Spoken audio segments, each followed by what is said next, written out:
Bonjour et bienvenue dans la cours théorique PPL, leçon équipement et fonctionnement de la navigation radio.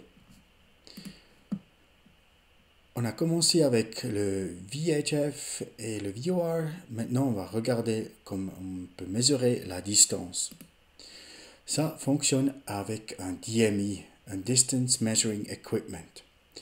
Voilà le principe de fonctionnement. L'unité embarquée à bord envoie des paires d'impulsions à une station au sol. Ceci sera répondu après un délai de réponse prédéterminé, c'est 50 microsecondes.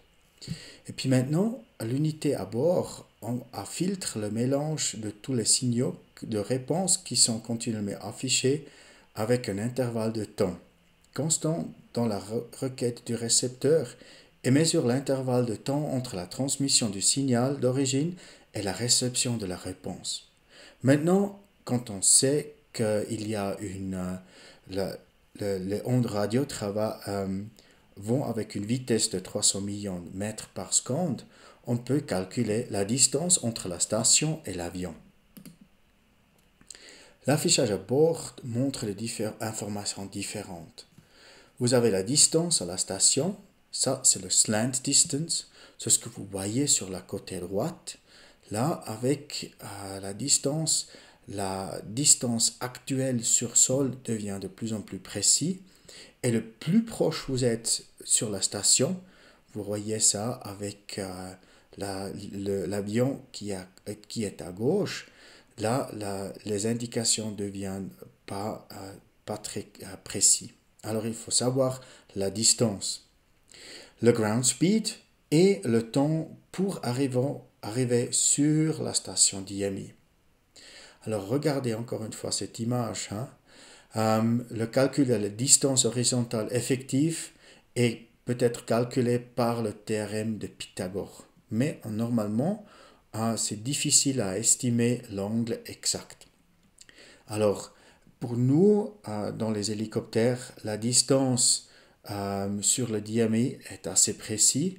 Si on vole justement en dessus de la station, le ground speed est 0 et la distance est mesurée depuis la station. Par exemple ici, 700 000 pieds, c'est 1,2 milles nautiques.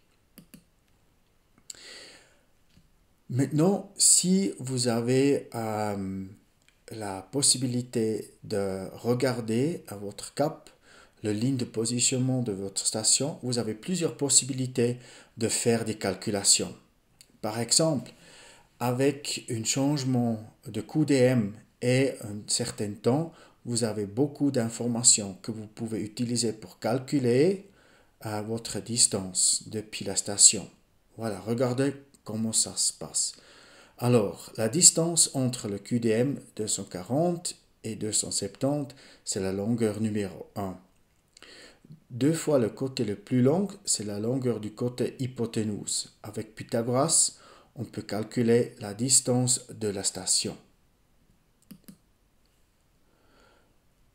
Il y a une formule simple pour calculer la distance. C'est en 2 étapes et applicable à la fois pour le NDB et le VOR. Alors regardez le temps de vol en minutes pour la station. Alors le temps se compte pour 1 degré de différence de QDM et la distance à la station, c'est le temps de vol en minutes fois le ground speed divisé par 60. Alors comme ça, vous pouvez utiliser cette formule pour calculer une différence de QDM, QDR de 5 ou 10 degrés. Puis, vous pouvez, en divisant le temps obtenu de 10 ou 5. Alors, l'orientation de base avec les différents instruments dans les cockpits.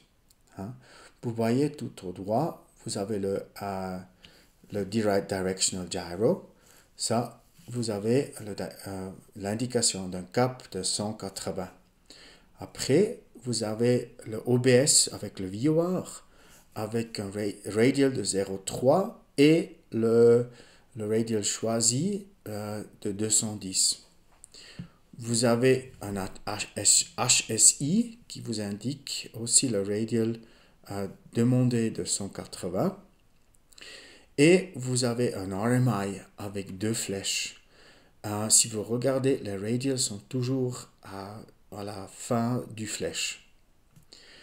Alors, regardons ce que nous donnent les différentes indications. Si on utilise le HSC, le DHG, le Directional Gyro et le RMI, on peut voir les différents positionnements. Hein. Vous avez une addition-soustraction avec des petites flèches de 45 degrés.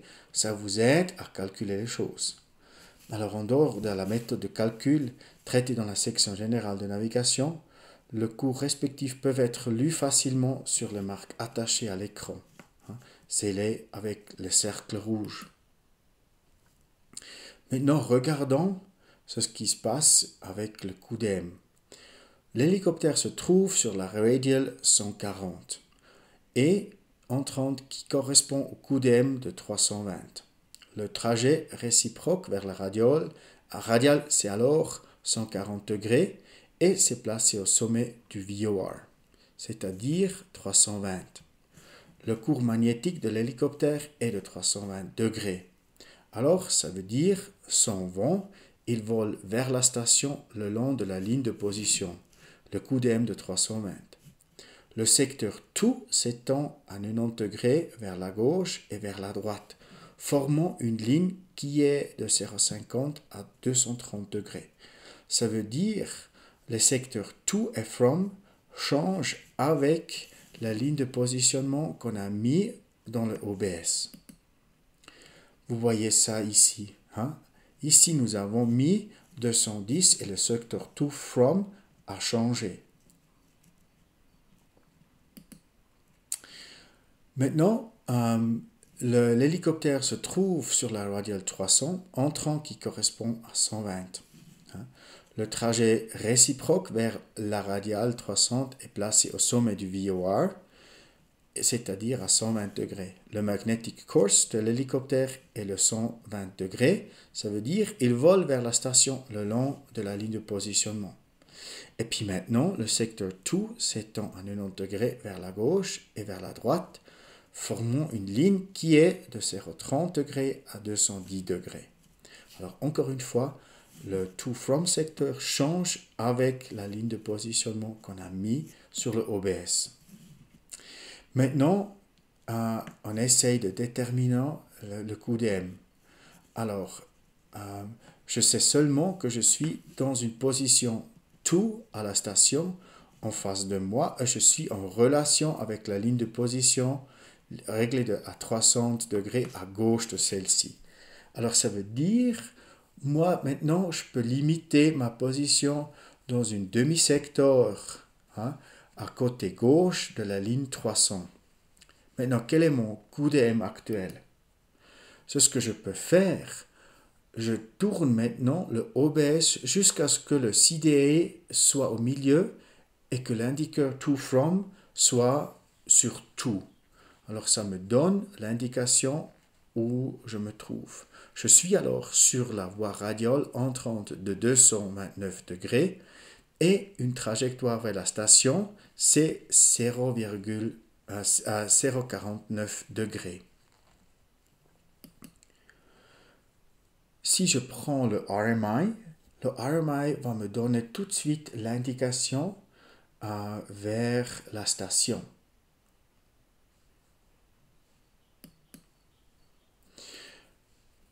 Maintenant, si je voulais voler à la station, je dois tourner sur le cap magnétique de 0,49 degrés. Alors, je viens le long de cette ligne de position à la station et le CDI doit rester centré et l'affichage reste sur tout. Alors, ça veut dire je vole vers la station. Maintenant, faisons une survol de la station. Je suis maintenant placé sur la radiale 229 et je vole en direction de VOR. Je m'approche et rien ne changera lorsque j'approche la station. Le CDI est toujours au centre, affichage tout, trajectoire 0,49. Maintenant, je m'approche du VOR. De nouveau, maintenant, je suis presque sur la station. C'est ce qu'on fait ici, on a omis le cône de silence intentionnellement. Maintenant, je suis sur la station. Les deux flags nav maintenant devraient être montrés et je passe la station et je vois ça quand la flèche, le triangle blanc change de to à from. Alors, la station est dépassée. Le cap n'a pas changé. Maintenant, nous ne sommes plus sur le radial 229, mais nous sommes maintenant sur le radial 049. Voilà. Regardons un relèvement de croisée. Alors, l'hélicoptère est quelque part et le pilote souhaite déterminer son positionnement avec 2 stations de radio terrestre. Ça se fait comme suit. Nous avons plusieurs possibilités pour regarder notre position. Les VOR, le VOR Willisau, le NDB de Berne, en rouge, le VOR de Fribourg en bleu, le NDB de la Chaux-de-Fonds, de la Chaux-de-Fonds, et la communication, fréquence, c'est Zurich Information, et Standby Artis, c'est Berne. Alors vous voyez les différentes fréquences et aussi les différentes méthodes pour trouver une ligne de positionnement. Alors commençons avec l'ADF. Ça nous montre une fois le VOR depuis le Willisau 0,7 ou bien 187 depuis Willisau. C'est notre première ligne de positionnement.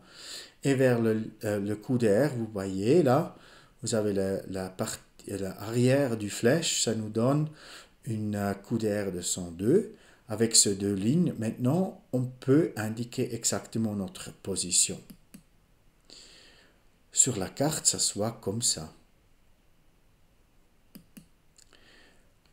Maintenant, on peut regarder aussi une croisée du VOR.